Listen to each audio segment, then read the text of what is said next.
Greetings, Unity. It's Unit 522 here. And before the video begins, I want to give a big thank you to Phantom Librarian for being featured in this video. The link to his channel can be found below in the description.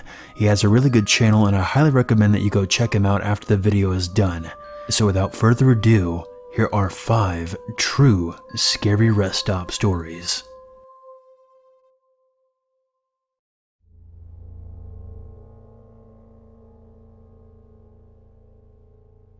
This isn't quite my story, even though I was present. This took place in the year 1995. I was about 2 years old, but my younger brother had yet to be born. My mother and father were traveling to Atlanta, Georgia, because my dad had a chance to move up in the company he was working for. My parents were young parents at the time. My dad was 22 and my mom was 21. They had been on the interstate all night, driving from South Florida, and I was fussy when I awoke in my car seat needing a change. My father pulled into a rest stop, right up to the bathrooms and briefly looked around. There was no other cars or people in sight, so he stood outside to smoke as my mother unstrapped me from the car seat and proceeded to take me inside. My dad has always been the paranoid type, and always, and still does, carry a handgun wherever he travels, just in case of emergency. He collected the gun from under his driver's seat and proceeded to light a smoke. As he stood puffing on his cigarette, he noticed a shadow detach itself from a far wall that had bulletin posters on it. Because of the angle he was standing at, he was slightly behind the car and hidden from view from the man who was now making his way across the parking lot. The man was a tall, skinny-looking white guy that was dressed in all dark clothes, dark jeans, black hoodie, etc. My dad watched carefully as this guy looked slowly around the parking lot and headed straight for the bathroom that my mom had just disappeared into with me. My dad casually stepped out into the light and flashed the gun in his hand with a gentle shake of his head and said, "Not today." Apparently, the guy stopped right in his tracks and stared at my dad. Somehow, he hadn't noticed my dad's presence in the car, possibly due to watching my preoccupied mother. The guy put his hands in the air and backed away slowly before hightailing it out of there. My dad hollered for my mother and hightailed it the fuck out of there. This has always been one of my favorite stories of my dad. I remember once asking him, "What would you have done if he had kept walking at you?" My dad smiled grimly and said, "Oh, he would have had to kill me to get to your mom or you. I wouldn't have let that happen though." So, would-be rapist? Let's not meet.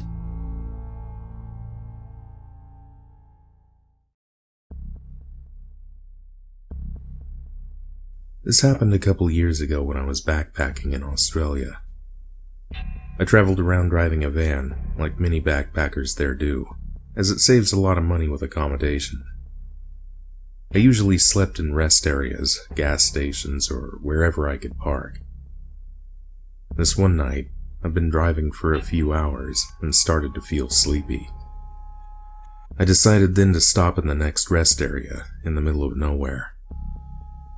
Parking in that location during daytime would be a great idea, but at night, it seemed like a horror movie location. There were no cars parked there. I know, I should park where there are more people around, but I was really drowsy. And there were no lights whatsoever. I turned off the engine and closed the curtains of the van. It wasn't long before dawn that I heard some heavy knocking on the side of the van. "Open up! It's the police." Nothing wakes you up faster than that. My heart was racing. I was just adjusting to the adrenaline rush in my system when they repeated the heavy knocking, saying it was the police. My first thought was that I had parked somewhere that I shouldn't. But then again, it was the middle of nowhere, and it was a rest area. Before opening up, with my mind telling me that the situation was weird as fuck, I decided to go slowly to one of the windows and look through the gap in one of the curtains. I could clearly see the shape or shadow of a guy standing beside the van. His car wasn't too far, but it didn't have any lights or flashing lights on. The guy was definitely not a cop. Bringing up the courage I had left, I just shouted, "Get the fuck away! I have a gun and I'm calling the cops on the radio." I didn't have a radio or a gun. That seemed to faze him. I saw him getting back in his car, and to add to the creepiness, someone came out of the bushes and also got in the car. They left, and a few minutes after that, I turned on my van and drove in the opposite direction that they went to. Safe to say that I never slept in another rest area that didn't have at least a couple cars parked. I don't know what those people wanted, but with Australia's history of backpackers serial killers, I'm very happy to be here today.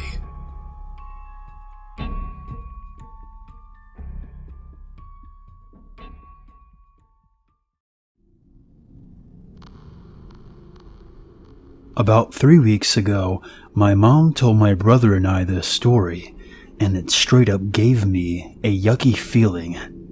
Sally is a lifelong friend. Sally would frequently visit her friends and family in Oklahoma. We live in a small town in southern Ontario, Canada. Sally would drive straight 20 hours at least to get from our town to another small town. She did this simply to save money, and obviously wanted to arrive as soon as she could. About 30 years ago, she decided to head south for a visit. No big deal, as she's done this a few times. So she packs up and heads out.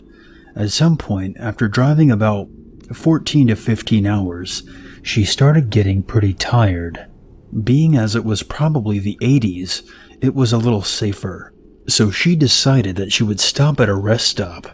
It was more of a traveler stop, my mom said, to sleep for a little bit and resume her drive first thing in the morning. She parks in a very well lit and busy rest stop.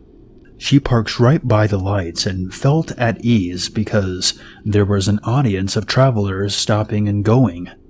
She gets out for a bathroom break, comes back and settles into her car. About then, an RV pulls up beside her and an elderly couple get out. The man asks her about coming from Canada. They strike up a little conversation. Nothing odd. The couple talk to Sally for a bit. They tell her that they're driving from the south, going north, and just needed to have a sleep for the night. They wanted to talk because they were unsure if a rest stop was okay to stop at. But seeing Sally, they were at ease. They said goodnight and good trip, and the couple went back into their RV. Sally locked the doors and went to sleep. 2 or 3 hours later, Sally woke up with a really unsettling feeling. She looks around. Nothing. A few people going in the stop. Parking lights are all on. She assumes that she's feeling bad because she's tired and a car isn't the best to sleep in. After about 10 minutes, she said that the feeling actually got worse, and it was a jarring, queasy, uneasy feeling. She sits back and tries to shrug it off. This didn't work, and apparently she had every red alarm and instinct telling her that she needs to go. She panics, starts her car and peels off. She doesn't care where. She just knew that she needed to get away from there. So about 20 miles down the road, she finds a motel and gas station. She decides to see if she can get a room with what little money that she had. She converses with the person in charge. He cuts her a deal, as he doesn't want a young woman driving alone at night. She gets a key, pops in her hotel room, and sleeps for the night. No issues, all in peace. Around 9 a.m. she wakes up and showers, changes clothes, and decides to relax for a few. She turns on the TV, and what was on it actually gave her chills. There was a breaking news story about an elderly couple killed in the middle of the night. The news shows the RV that Sally was parked next to, the exact spot, the exact rest stop, and she sees the fast food drink cup she dropped on accident that rolled under her car. Sometime during the night, a man broke into their RV and killed them, then left, presumably right before Sally had left. The man was never caught. Sally, since then, stopped at hotels for the night and avoided rest stops.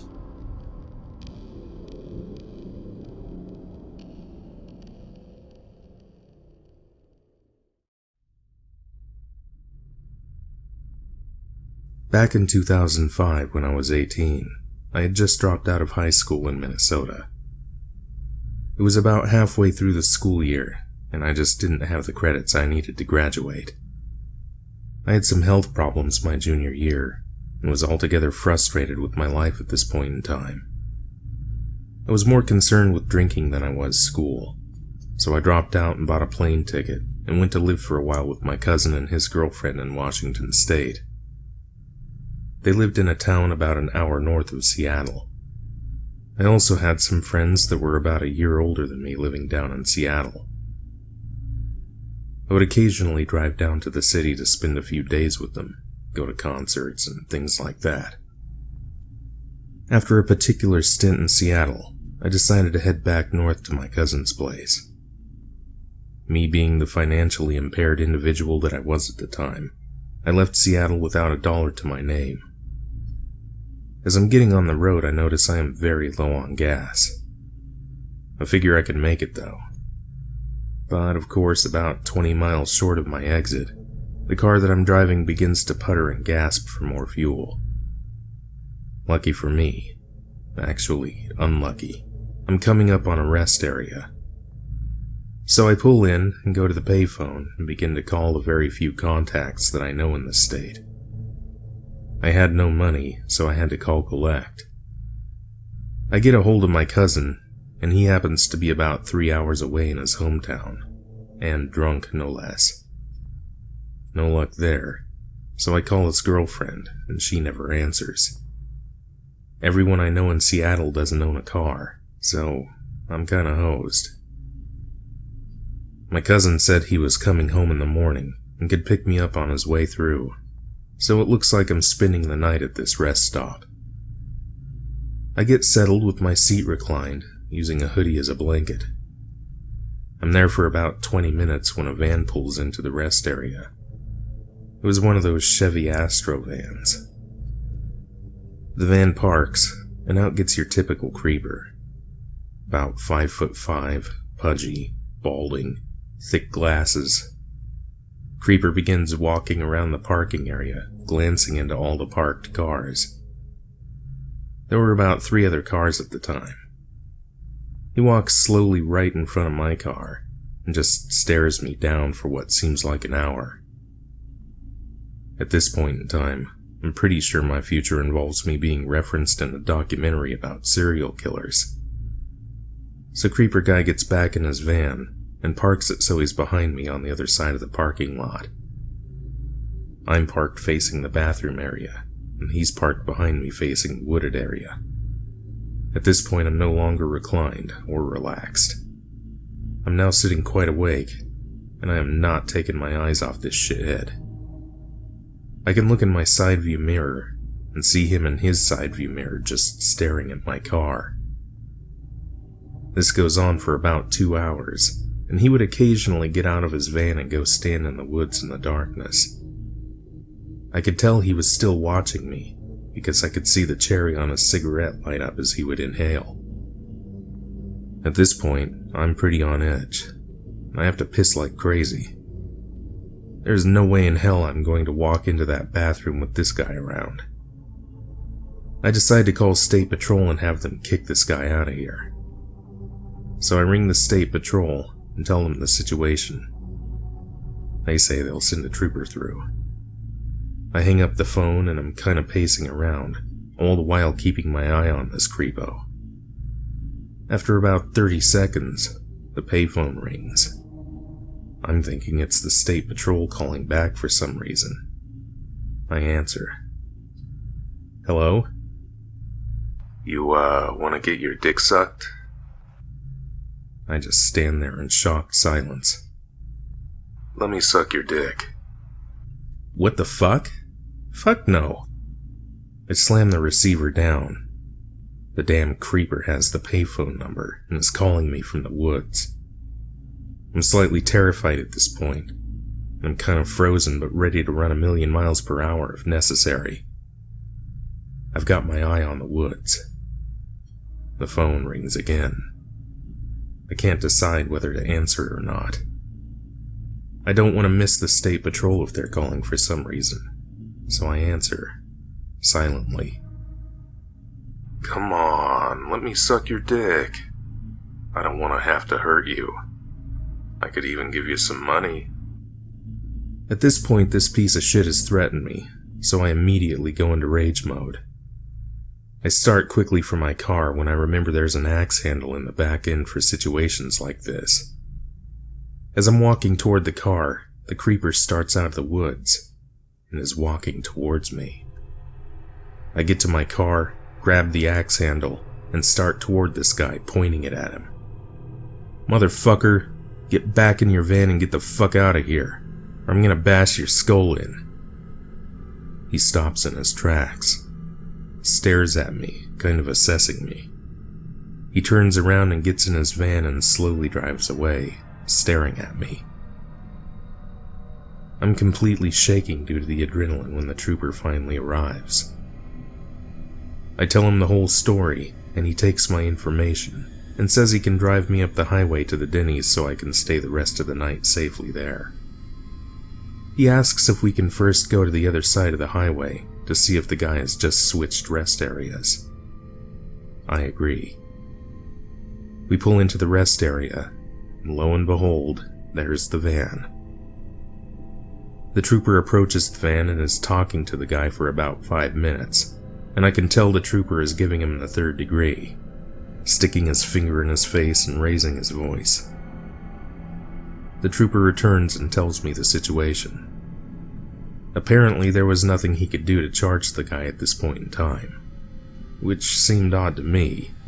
The guy had threatened me and was soliciting sex at a rest stop.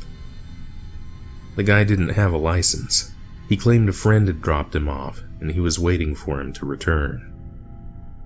The trooper told him that if he was there when he passed back through, he'd be arrested for trespassing, and if he or any other troopers saw him driving, he'd be arrested for not having a license.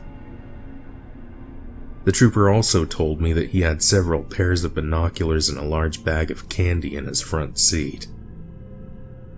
So, I get dropped at Denny's, and my cousin eventually picks me up and I tell him the story. We have a good laugh being able to look back on it.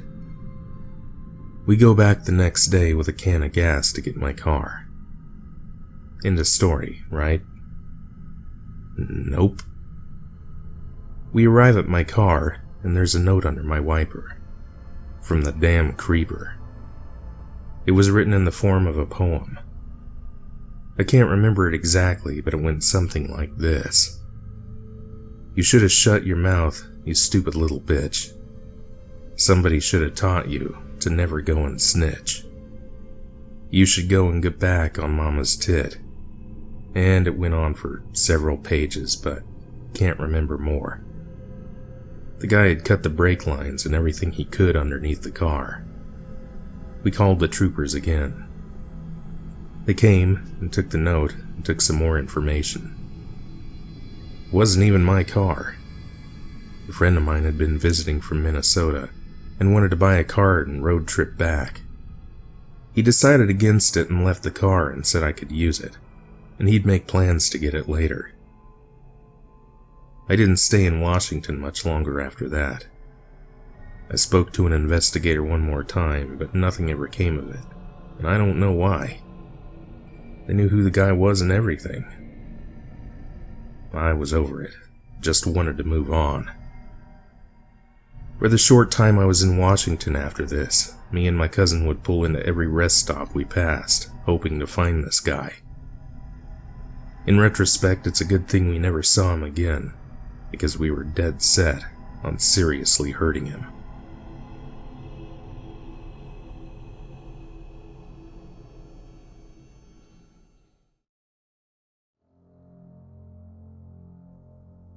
This happened 14 or 15 years ago. It was Super Bowl Sunday, and the Ravens beat the hell out of the Giants, and I spent the entire day waiting tables. I drank amazing amounts of coffee while I worked. That matters later, I promise. After work, the Super Bowl was pretty much over, so I picked up a girl that I was seeing at the time and headed home. I worked in Shreveport, Louisiana, but lived 30 miles east of the city on Interstate 20. As soon as I merged onto the interstate, the multiple pots of coffee hit my bladder.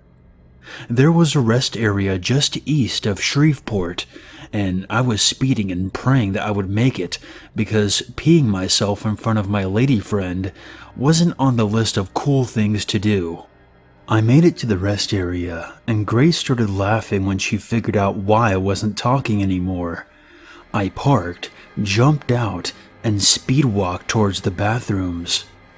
This rest area is just 2 cinder block rooms under a shared roof with a breezeway between the two. No welcome area or vending machines. There's a map of the state on a board under an awning. That's it. A guy stood in front of the map. I could see him when we pulled up. Whatever, he could ask me for directions when I was done in the bathroom. I went past him at an almost run. I could see him turn and start to follow me before he was out of my peripheral vision. The rumors about this particular rest area flew through my mind. Gay sex, robbery, rape, etc. I walked faster and entered the men's room. It was empty. I dove into a stall and started urinating. I heard the door open and the guy walked towards the stall that I was in. He passed my stall and entered one a few past me. While I was still going, I pulled my knife out of my pocket and opened it. I was freaking out and felt like I would never stop peeing. I did not want to be assaulted or robbed in a damn men's room, especially while peeing. Finally, I got done and faced my next issue, leaving the men's room. I tried to slide the lock quietly, but of course it got halfway and stuck before slamming open. I looked down and didn't see any feet, so I opened the door partially. No one was standing outside my stall, so I opened the door all the way. There was a mirror that ran the length of the room, an industrial metal mirror that was wavy and distorted. I finally noticed that one of the fluorescent lights had been flickering the entire time. I looked in the mirror and saw him standing in one of the open doors of the stalls. He had an erection, and his hand was stroking it slowly. The motion was what drew my attention. I looked at his face, and that's what scared me the most. His face had no expression. His eyes were either dark brown or black. His face was completely blank. I held up my knife and turned it. We kept our eyes locked on each other for what seemed like minutes, but was probably only seconds. Then I turned and walked out of the men's room. I ran to my car and locked the door. Grace had her cell phone out, ready to call the Louisiana State Police if I wasn't out in another minute. I got out of there as fast as possible and took a long, complicated way home.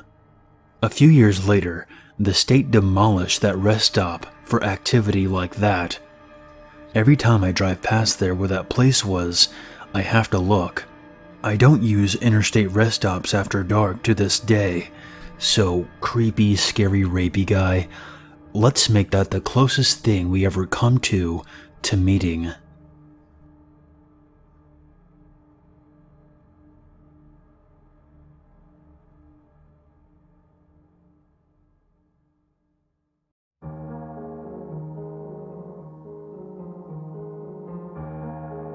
Thank you very much for watching.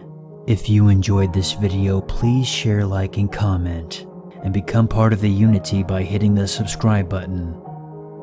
If you have a scary story that you would like to share, be sure to send it to my email or post it on the free horror stories subreddit.